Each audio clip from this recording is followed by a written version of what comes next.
Direktor na si Paul Soriano, napabalitang inamin na ang totoong naging ugnayan nila noon ng aktres na si Erich Gonzalez.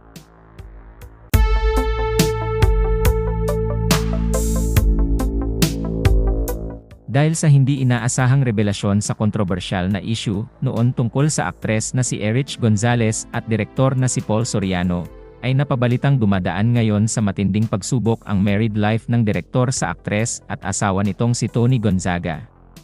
At nang dahil sa muling pagkakadawit ng kanyang pangalan sa panibagong issue, ay minabuti na raw ni Paul Soriano na bigyang linaw ang tungkol sa katotohanan ng pagkakaroon nila ng relasyon noon ni Erich Gonzalez.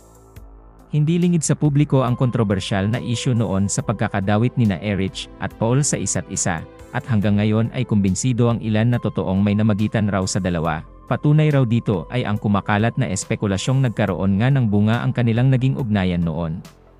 Matatandaan na kamakailan lang ay napabalitang isinapubliko ng aktres ang katotohanan tungkol sa kanilang naging anak. Ito ay para magbakasakali raw na kilalanin ng direktor ang bata, bagay na umani ng samut-saring reaksyon at opinyon mula sa mga netizens.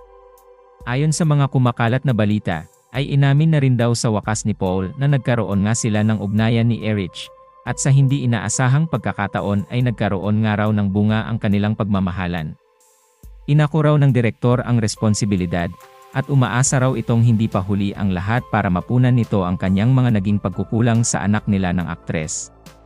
Anong masasabi mo sa balitang ito? E-comment lang ang iyong opinyon o reaksyon, at huwag kalilimutang i-like ang video na ito. Maraming salamat sa panonood.